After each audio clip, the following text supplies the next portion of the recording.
माननीय सभापति महोदय, मैं माननीय सम्मानीय सदस्य जांगड़ा जी को हृदय से धन्यवाद देता हूं। दालें विशेषकर शाकाहारी भाई बहनों के लिए प्रोटीन प्राप्त करने का एकमात्र साधन है और दालों का उत्पादन बढ़े, इसके लिए सरकार लगातार प्रयत्न कर रही है। एक दलहन मिशन भी बनाया है और मुझे ये बताते हुए प्रसन्नता है माननीय सभापति महोदय कि प्रधानमंत्री श्रीमान नरेंद्र मोदी जी के नेतृत्व में हमने तय किया है मुख्य दालें तुअर, मसूर, उड़द एमएसपी पर 100% खरीदी जाएंगी, पूरी की पूरी खरीदी जाएंगी। हम जितना किसान पैदा करेगा पूरी खरीदने का काम करेंगे। कल ही मेरे पास लोकसभा के कर्नाटक के माननीय सदस्य आए थे, विपक्ष के सदस्य मित्र भी थे, लेकिन हम पक्ष और विपक्ष कुछ नहीं मानते, केवल सेवा में भरोसा रखते हैं। उन्होंने तुअर की खरीद की बात की थी। मुझे यह बताते हुए प्रसन्नता है कि कर्नाटक सरकार ने भी जितनी तुअर खरीदी की मांग की थी उसकी स्वीकृति कर्नाटक सरकार को भी दे दी गई है। तुअर, मसूर, उड़द हम पूरी की पूरी खरीदेंगे माननीय सभापति महोदय। जहां तक और भी ठीक दाम किसान को मिले, इसके लिए कुछ निर्णय पिछले दिनों किए गए। एक एलओपीज पहले आती थी 0% इंपोर्ट ड्यूटी पर, अब उस पर 30% इंपोर्ट ड्यूटी लगा दी गई है ताकि भारत के किसानों को ठीक दाम दिया जा सके। हमने मसूर और चने जैसी फसल पर भी इंपोर्ट ड्यूटी बढ़ा के 10% कर दी है ताकि बाहर से सस्ती दालें ना आ सके। और एक बात और गर्व के साथ मैं सभापति महोदय कहना चाहता हूं, ये प्रधानमंत्री नरेंद्र मोदी जी ने कहा राष्ट्र हित सर्वोपरि और किसानों के हित सर्वोपरि। किसानों के हितों की सदैव रक्षा की जाएगी। कोई भी समझौता किसानों के हितों को दरकिनार रखकर नहीं किया जाएगा। तो दालों की भी हम खरीद करेंगे और किसानों के हितों को भी सुरक्षित करने का काम करेंगे। Fifth supplementary, Shrimati Rekha Sharma ji.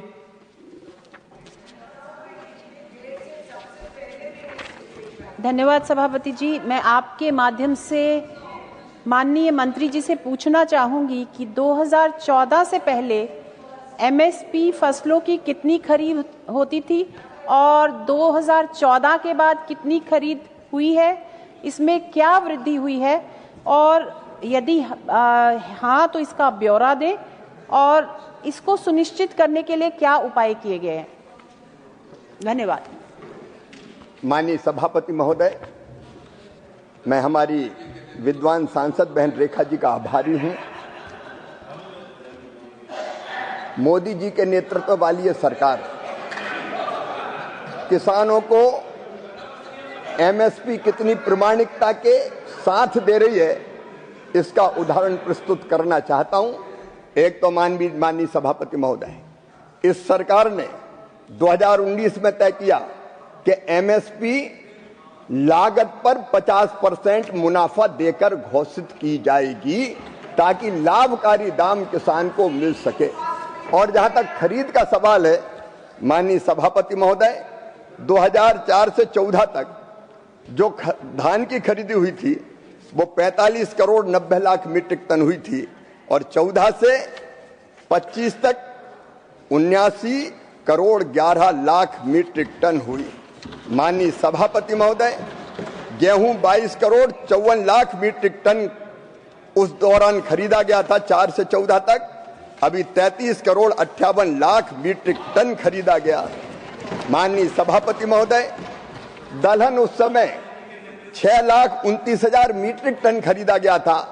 ऊंट के मुंह में जीरा भी नहीं था, लेकिन अब खरीदा गया है 1 करोड़ 89 लाख मीट्रिक टन। माननीय सभापति महोदय, तिलहन 47,75,000 मीट्रिक टन खरीदा गया था, लेकिन अब खरीदा गया 1 करोड़ 28 लाख मीट्रिक टन। माननीय सभापति महोदय, वाणिज्यिक फसलें जूट, कोपरा, कपास ये खरीदी गई थी 35,37,000 मीट्रिक टन, लेकिन अब खरीदी 81 लाख मीट्रिक टन।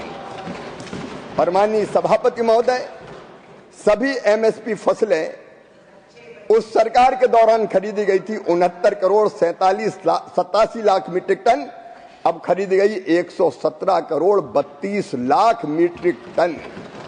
माननीय सभापति महोदय, मैं कितनी राशि किसान को भुगतान की गई इसकी जानकारी भी देना चाहता हूं। धान की जो कुल राशि दी थी 4 से 14 वाली सरकार ने 4,44,00,000 करोड़, लेकिन एनडीए की सरकार ने 14,87,000 करोड़ रुपया किसानों के खाते में डाला है। माननीय सभापति महोदय, गेहूं 2,96,000 करोड़ दिया गया था गेहूं की राशि, अब 6,38,000 करोड़ रुपया दी गई है। दलहन केवल 1,900 करोड़ की थी, अब 1,00,000 करोड़ रुपए की राशि किसानों के खाते में गई है। तिलहन 9,000 करोड़ उस समय, अब 67,000 करोड़। वाणिज्यिक फसलें 26,000 करोड़, अब 1,33,000 करोड़ रुपया की खरीद के किसान के खाते में पैसा डाला गया है। और सभी एमएसपी की फसलें अगर देखें तो पहले 7,41,000 करोड़ रुपए की राशि किसान के खाते में गई थी, अब 24,49,000 करोड़ रुपए की राशि किसान के खाते में गई है। आंकड़े गवाह हैं कि कितनी प्रामाणिकता के साथ किसान को एमएसपी देने की कोशिश की जा रही है। मैं परम श्रद्धेय संत श्री बलवीर सिंह जी का आभार प्रकट करता हूं। संत सच ही बोलते हैं, इसलिए उन्होंने अपने सवाल में पूछा है, देश के समग्र विकास के बावजूद, मतलब वो ये स्वीकार करते हैं कि देश का समग्र विकास हो रहा है, और ये सच भी है। प्रधानमंत्री श्रीमान नरेंद्र मोदी जी के नेतृत्व में एक वैभवशाली भारत, एक गौरवशाली भारत, एक संपन्न भारत, समृद्ध भारत, एक शक्तिशाली भारत और विकसित भारत का निर्माण हो रहा है। माननीय सभापति महोदय, किसानों के प्रति उनकी चिंता का मैं आदर करता हूं और विनम्रता के साथ ये निवेदन करना चाहता हूं कि देश के समग्र विकास के साथ साथ कृषि में किसानों की आय बढ़ाने के लिए और कृषि के समग्र विकास के लिए भी लगातार प्रयत्न किए जा रहे हैं। माननीय सभापति महोदय, प्रधानमंत्री श्रीमान नरेंद्र मोदी जी के नेतृत्व में हमारी 6 सूत्रीय रणनीति है। नंबर 1, उत्पादन बढ़ाना। पर हेक्टर उत्पादन कैसे बढ़े, और मुझे बताते हुए खुशी है कि 2014 के बाद 2024 तक माननीय सभापति महोदय 44% उत्पादन बढ़ा है। 44%, जो अपने आप में एक रिकॉर्ड है। और वो उत्पादन बढ़े, इसके लिए नए बीज, नई टेक्नोलॉजी, नई कृषि पद्धति सबका उपयोग हो रहा है। दूसरा, माननीय सभापति महोदय, उत्पादन की लागत घटाने का मैं निवेदन करना चाहता हूं। अकेले फर्टिलाइजर सब्सिडी लगभग 2 लाख करोड़ मोदी सरकार दे रही है किसानों को। प्रधानमंत्री किसान सम्मान निधि छोटे किसानों के लिए वरदान बन गई है। लगभग 4,09,000 करोड़ रुपया प्रधानमंत्री किसान सम्मान निधि के रूप में किसानों के खातों में अंतरित किया गया है। अकेली फसल बीमा योजना के अंतर्गत 1,90,000 करोड़ रुपए की राशि किसानों के खाते में डाली गई है। और कम ब्याज पर कर्जा मिले किसानों को खेती के लिए, इसके लिए केसीसी पर 15 लाख करोड़ रुपए का लोन देने का चमत्कार भी मोदी सरकार ने ही किया है। प्रधानमंत्री किसान मानधन योजना, 60 साल की उम्र के बाद अगर कोई किसान उसमें शामिल होता है तो फिर पेंशन की गारंटी भी देती है। हमारी मैकेनाइजेशन की योजना, हमारी हार्टिकल्चर की योजना, प्राकृतिक खेती का मिशन, कृषि वानिकी की योजना, बांस mission, per drop, more crop, एक नहीं अनेकों प्रयत्न किए जा रहे हैं जिससे किसानों की आय निश्चित तौर पर बढ़ रही है। हाँ, कभी कभी समस्याएं आती है माननीय सभापति महोदय, सूखे से, वर्षा से, बाढ़ से, अतिवृष्टि से, पाले से किसान की फसलें कई बार तबाह और बर्बाद हो जाती है। तो वैसे समय के लिए भी फसल बीमा योजना किसान के लिए वरदान बन के खड़ी है। मैं श्रद्धेय संत जी से यह निवेदन जरूर करना चाहूंगा कि पंजाब सरकार ने अब तक प्रधानमंत्री फसल बीमा योजना को अपने यहां लागू नहीं किया है।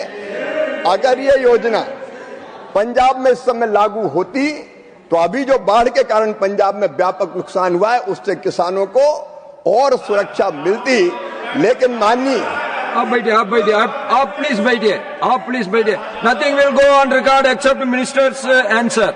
Nothing will go on record except minister's answer. माननीय सभापति महोदय, मैं तो किसान के हित की बात कर रहा हूँ। इट्स नॉट करेक्ट, प्लीज बैठिए।